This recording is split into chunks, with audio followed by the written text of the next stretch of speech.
Ni se te ocurra pedirnos que cancelemos nuestros planes otra vez. Gritó mi mamá, su voz retumbando a través de la bocina en mi cuarto del hospital. Tenemos meses con estos boletos para ver a Elton John. Me quedé ahí, atónita, apretando mi celular con las manos temblorosas. Era Nochebuena en el Centro Médico de Las Vegas. Solo estaba yo, mis gemelos de 2 años, Ethan y Emily, jugando en silencio en la esquina, y una enfermera llamada Valerie revisándome los signos vitales. El dolor en mi abdomen era insoportable, como si alguien me estuviera torciendo un cuchillo por dentro. Pero lo que más me dolía era la indiferencia en el rostro de mi madre durante la videollamada. Me llamo Natasha Wilson, tengo 33 años y, desde que tengo memoria, he sido la sobra en mi propia familia. Mi hermana menor, Jessica, la niña de oro, siempre fue perfecta a los ojos de mis papás. Mientras tanto, yo ni siquiera podía lograr que cuidaran a sus únicos nietos mientras me preparaban para una cirugía de emergencia, causada por complicaciones tras la muerte de mi esposo hace 6 meses. Los doctores habían detectado una hemorragia interna que requería atención inmediata, pero lo único que les importaba a mis papás eran sus boletos para el concierto y celebrar la Nochebuena con Jessica. Cuando finalmente les pedí ayuda, después de agotar todas las opciones, la respuesta de mi papá me destrozó más que cualquier bisturí. De veras, Natasha, te estás volviendo una molestia y una carga. Estamos jubilados, merecemos disfrutar de nuestra vida sin tus problemas constantes. Llevaba 3 años apoyando económicamente a mis papás desde que se jubilaron temprano. Cada mes, sin falta, les mandaba $2,500 para su hipoteca y sus gastos. Incluso después de que James murió, lo seguía haciendo por amor y por deber, convencida de que la familia debía apoyarse. Qué ingenua fui. Mientras las lágrimas caían en silencio sobre la sábana del hospital, Valerie me apretó suavemente el hombro. Mi amiga Olivia es niñera profesional y se especializa en niños con trauma. Déjame llamarla por ti, me ofreció. Su bondad contrastaba tanto con la frialdad de mis padres que casi me rompió. Mis gemelos eran demasiado pequeños para entender lo que pasaba. Ya habían perdido a su papá en un accidente automovilístico, y ahora podían perderme a mí también si la cirugía salía mal. El simple pensamiento me aterraba, pero no tanto como dejarlos al cuidado de personas que los veían como un estorbo. Con el dolor recorriendo mi cuerpo y la decepción hundiéndome el corazón, tomé una decisión. Sí, por favor, llámala, le dije a Valerie. Con esas palabras comencé a cortar los lazos venenosos con las personas que me habían criado, pero que nunca me habían amado de verdad. La historia sigue con todo el desarrollo, la llegada de Olivia, la cirugía, la cancelación de los pagos automáticos a sus padres, el distanciamiento de ellos, las reacciones de Jessica y cómo poco a poco Natasha encuentra fuerza, apoyo en su hermana y esperanza en el futuro con sus gemelos.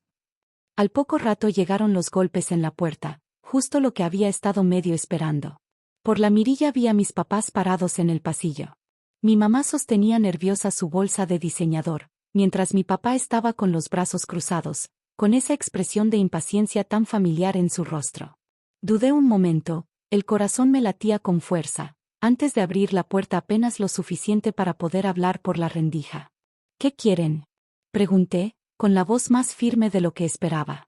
Natasha, querida, hemos estado tan preocupados, empezó mi mamá con ese tono meloso que de inmediato levantó mis defensas. No has contestado nuestras llamadas y teníamos que asegurarnos de que tú y los gemelos estuvieran bien. Estamos bien, respondí seca. ¿Y si eso es todo?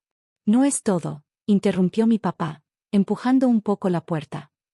Tenemos que hablar de esta ridícula situación financiera. El banco llamó por el pago de la hipoteca y tuvimos que usar los ahorros de nuestro crucero para cubrirlo. La desfachatez era asombrosa. Ni una sola pregunta sobre mi recuperación, ni una pizca de preocupación por sus nietos, solo exigencias de dinero. Les dije que iba a cortar los lazos financieros, dije con firmeza. Y lo decía en serio. Pero, hijita, suplicó mi mamá, subiendo de tono su voz, nos hemos acostumbrado a ese dinero. Tu padre y yo ajustamos nuestro estilo de vida contando con tu compromiso de ayudarnos. ¿Mi compromiso?, repetí incrédula. Yo les he estado mandando dinero por culpa y obligación, mientras ustedes ni siquiera quisieron cuidar a sus nietos durante mi cirugía de emergencia. El rostro de mi papá se ensombreció. Eso no es justo, Natasha. Teníamos planes. ¿Planes más importantes que la seguridad de mis hijos? ¿Más importantes que mi vida? Repliqué, con la rabia creciendo. ¿Siquiera saben lo que dijo el doctor? Que había una posibilidad de que no sobreviviera a la cirugía. ¿Acaso se molestaron en preguntar? Su silencio fue la respuesta. Cometimos un error, susurró mi mamá dramáticamente. ¿De verdad nos vas a castigar así? Esto no es un castigo, mamá. Es consecuencia, dije, sintiendo una extraña calma recorrerme. Me pasé la vida entera buscando su aprobación y apoyo, y en mi momento de mayor necesidad eligieron boletos para Elton John antes que ayudarme. Somos tus padres, intervino mi papá, con ese tono que exigía respeto. Y yo también soy madre, le contesté. Jamás trataría a Isen y Emily como ustedes me han tratado a mí. Nunca. En ese instante Emily salió caminando tambaleante, abrazando su jirafa de peluche. Mi mamá cambió de táctica en un segundo. Ahí está mi preciosa nietecita, dijo, agachándose. Mira, abuelita trajo regalos. Emily, sin reconocer del todo a esos parientes extraños, retrocedió y me miró con desconfianza. Creo que deberían irse, les dije en voz baja. Cuando esté lista para hablar, si es que algún día lo estoy, yo los buscaré. Pero el dinero, empezó mi papá. Ya no es asunto suyo, concluí, cerrando suavemente la puerta. A la mañana siguiente volvieron, esta vez con refuerzos. Mi tía Patty, la hermana de mi mamá, que siempre se había querido poner como la mediadora de la familia. Natasa, hijita, sé razonable, suplicó tía Patty desde afuera, mientras yo no abría la puerta. Tus papás están batallando sin tu ayuda. Ellos manejaron sus finanzas durante décadas antes de que yo empezara a ayudarlos, respondí desde el otro lado. Decidieron jubilarse temprano sabiendo que no tenían suficientes ahorros. La voz de mi mamá se coló de inmediato. Tomamos esas decisiones porque tú nos prometiste ayudarnos. Tuvimos que cancelar nuestro crucero y ahora hasta podríamos perder la casa. Sus intentos de manipulación ya eran tan transparentes ahora que me había sacudido la niebla de la culpa en la que me envolvieron por años. Cuando había prometido apoyo de por vida, lo único que ofrecí fue ayuda temporal después de su retiro, pero eso lo convirtieron en un arreglo permanente y obligado. Mamá, papá, acabo de salir de una cirugía mayor y estoy cuidando a 2 niños pequeños. Esta conversación se acabó, dije firme, alejándome de la puerta, ignorando sus toques y ruegos. Más tarde ese mismo día recibí un correo grupal de mi papá, dirigido a toda la familia extendida, pintándome como una hija ingrata que los había abandonado en su hora de necesidad. Convenientemente omitió su negativa a cuidar a los gemelos durante mi cirugía de emergencia. Lo que no esperaban fue la reacción. Mi primo Michael, que vive cerca de mis papás, respondió a todo el grupo. Tío Robert, ¿no acabas de comprarte un bote el mes pasado? Y tía Diana, ¿no presumiste un brazalete nuevo de diamantes en acción de gracias? Otros familiares empezaron a escribir, varios enviándome mensajes privados pidiéndome la historia completa. Incluso la tía Patty me llamó directamente cuando se enteró de la verdad. No tenía idea de tu cirugía, admitió. Ellos me dijeron que solo estabas exagerando con un procedimiento rutinario y que los estabas castigando económicamente. Mientras tanto, Jessica ya se había puesto completamente de mi lado después de ver en carne propia el comportamiento de nuestros padres. Ella me ayudó a redactar una sola respuesta, clara y factual, al correo familiar. Hace poco tuve una cirugía de emergencia con un riesgo significativo de complicaciones. Mis papás se negaron a cuidar a mis hijos durante ese tiempo porque tenían boletos para un concierto. Ahora estoy enfocada en mi recuperación y en cuidar a mis gemelos sin estrés adicional. El apoyo que siguió fue abrumador. La esposa de mi primo Michael me trajo comida casera, una prima lejana se ofreció a cuidar a los gemelos gratis unas horas, Jessica empezó a pasar los fines de semana conmigo, conviviendo con sus sobrinos y ayudándome a recuperarme. Lo más sorprendente fue que Valerie, la enfermera del hospital, me conectó con un grupo de apoyo para padres jóvenes que habían enviudado. La primera reunión fue por Zoom, así que pude participar desde casa. Por primera vez desde la muerte de James me sentí realmente comprendida por personas que habían recorrido mi mismo camino. Mientras tanto, la situación financiera de mis papás se deterioraba rápidamente. Habían estado viviendo muy por encima de sus posibilidades, contando con mi dinero mensual para mantener sus lujos. Jessica descubrió que incluso habían sacado una segunda hipoteca para comprar el bote, asumiendo que yo seguiría pagando la primera. Han estado mintiéndole a todos, me dijo Jessica, sorprendida después de revisar sus cuentas. No están en la ruina, solo han gastado de más. Estarían bien si vendieran el bote y el tiempo compartido de vacaciones. Sus mensajes y llamadas desesperadas siguieron, pero cada día que pasaba su poder sobre mí se desmoronaba. Yo estaba construyendo algo nuevo a partir de las cenizas de su traición, una red real de apoyo basada en el cuidado mutuo, no en la obligación. Un mes después de mi cirugía ocurrió un giro inesperado. Mis papás recibieron un aviso de embargo. Jessica me llamó para avisar, con una mezcla de preocupación y fastidio en la voz.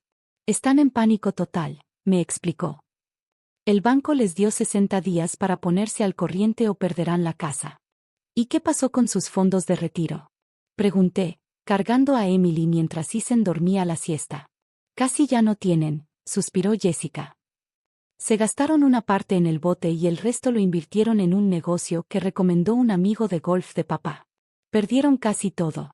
Esa misma noche recibí mensajes desesperados de ambos, ya sin disimular, rogaban abiertamente por dinero. El mensaje de mi mamá fue revelador. Jamás pensamos que en serio nos ibas a cortar. Creímos que solo estabas enojada y que volverías a mandarnos dinero después de 1 o 2 semanas.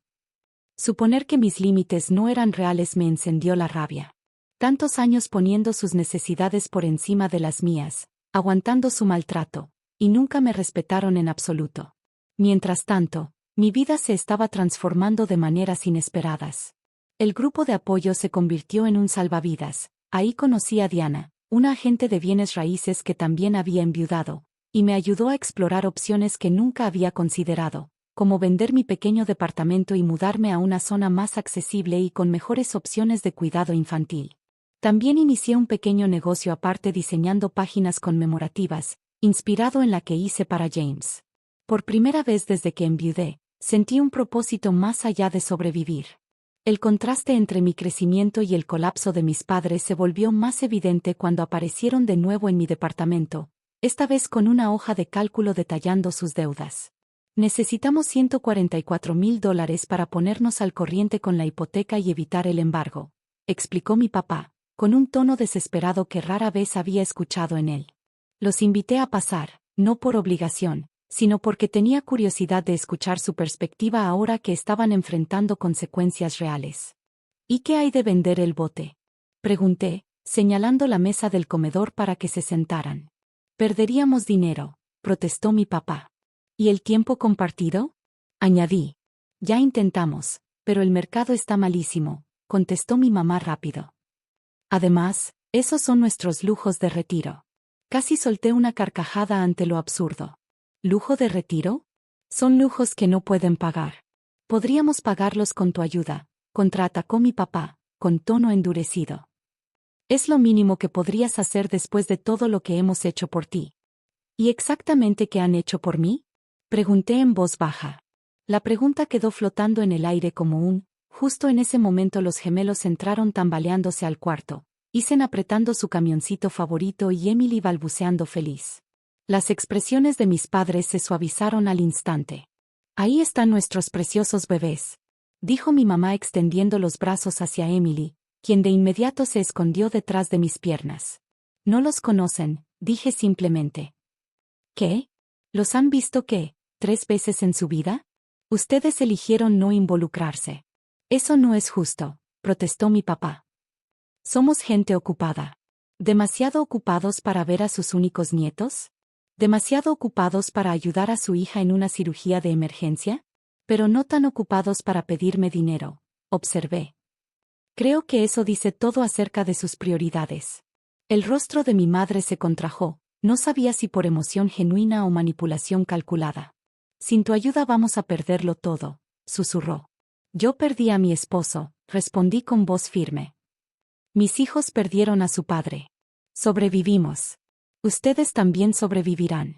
3 meses después de mi cirugía, mis padres enfrentaron lo inevitable. Se vieron obligados a vender su casa para evitar la ejecución hipotecaria. Jessica me mantenía al tanto de la situación, aunque yo me mantenía distante.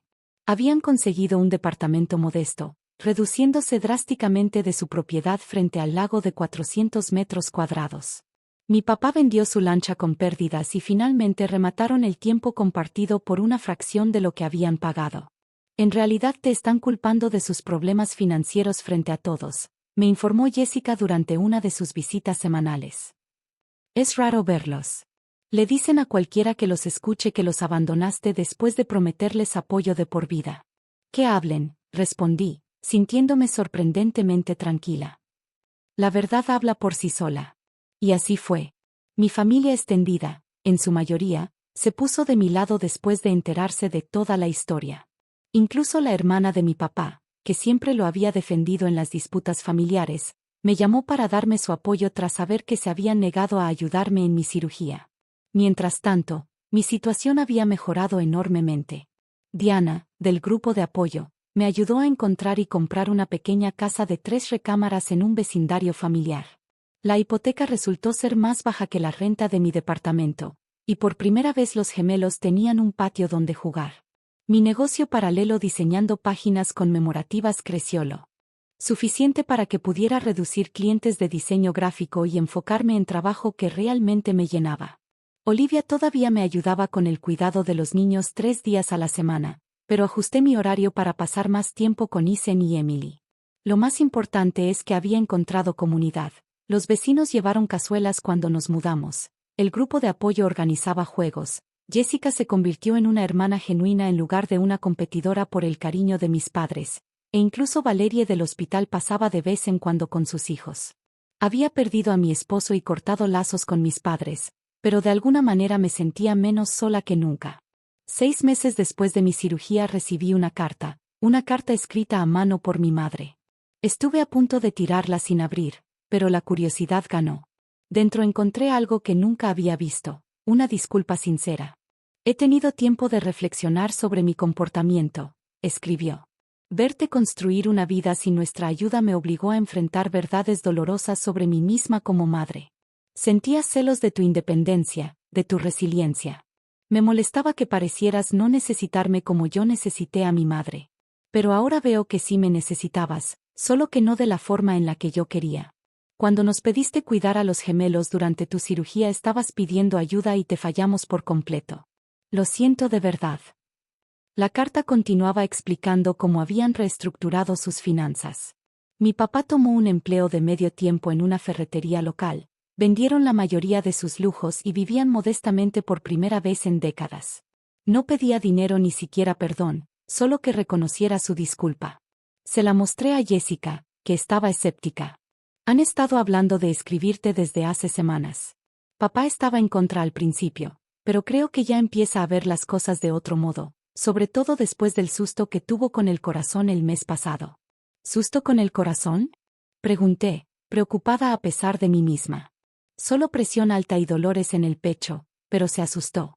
Ahora ya toma su medicina y sigue las indicaciones del doctor, explicó Jessica.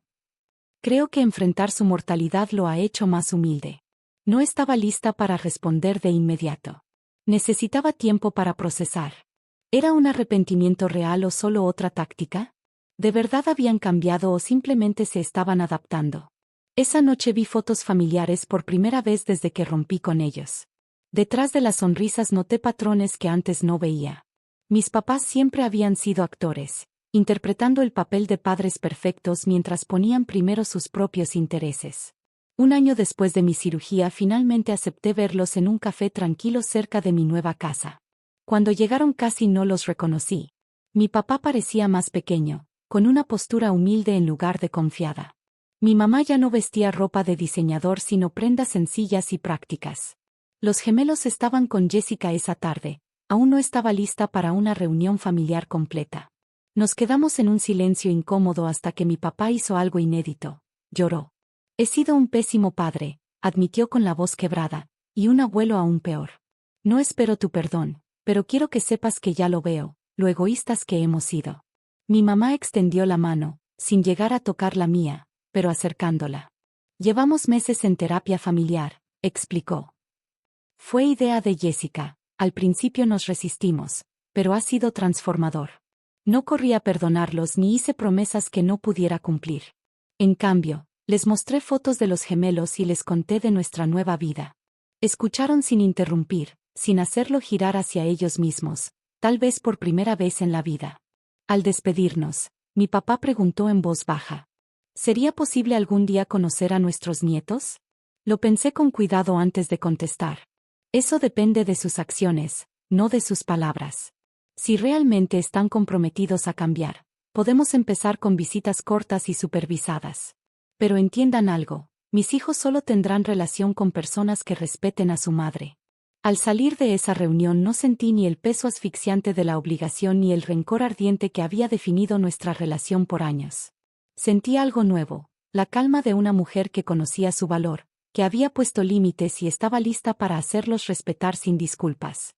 Si mis padres podían cambiar de verdad aún estaba por verse, pero yo ya me había transformado. De ser una hija desesperada por aprobación, me convertí en una madre feroz en su protección y clara en sus expectativas.